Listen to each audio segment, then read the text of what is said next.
La priorité immédiate, si je peux m'exprimer ainsi, ça a été l'ouverture et l'établissement du musée du cinéma dans lequel nous sommes actuellement. Nous avions une quantité assez impressionnante de matériel qui nous avait été soit mis en dépôt ou qui avait été donné et qui était malheureusement à l'abri, c'est-à-dire non exposé depuis plusieurs années. Il nous paraissait urgent, du fait que nous déménagions dans de nouveaux locaux, de pouvoir installer ce matériel-là pour que le public puisse y avoir accès, et particulièrement les chercheurs, les étudiants.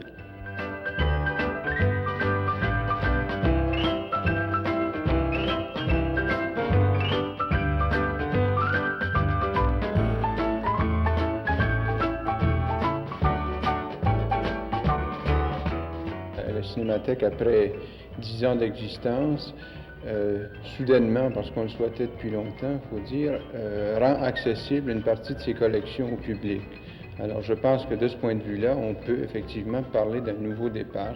Cette salle-ci, bien qu'elle soit modeste et qu'on l'ait mise sur pied en quelque sorte, en devenant tous plus ou moins conservateurs du jour au lendemain, tous ceux qui ont travaillé ici depuis un mois, c'est tout de même une façon pour nous de dire aux gens, la Cinémathèque québécoise, c'est votre cinémathèque, il faut y venir, il y a des collections qui vous appartiennent et qu'on souhaiterait que vous visitiez le plus souvent possible.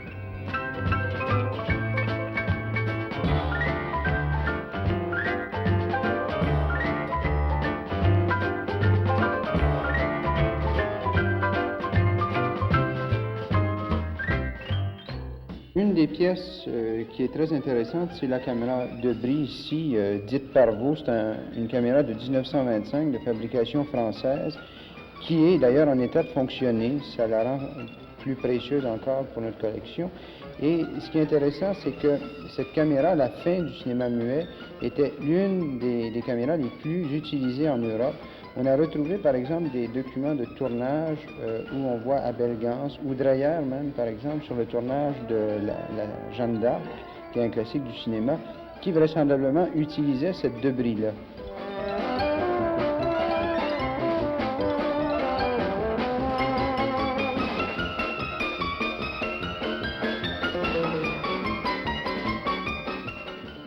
Le zootrope et les lanternes qui l'ont suivi sont des pièces extrêmement intéressantes puisqu'on en a plusieurs échantillons de 1870 à peu près jusqu'à 1890 et même une qui a été modifiée par un bricoleur par la suite pour en faire un projecteur 35 mm familial.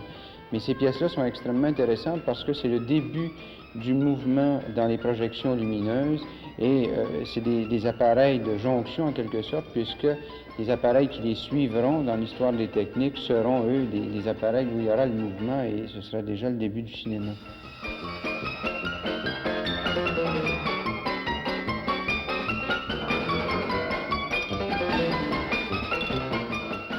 La Cinémathèque se finance par des subventions. Une subvention du fédéral, du Conseil des arts, une subvention des affaires culturelles du Québec et aussi une subvention de la ville de Montréal. Traditionnellement, les cinémathèques, bien sûr, sont d'abord fréquentées par un public spécialisé, soit qu'il soit étudiant et qu'à ce moment-là, il s'intéresse au cinéma, soit que ce soit un public de chercheurs ou de critiques.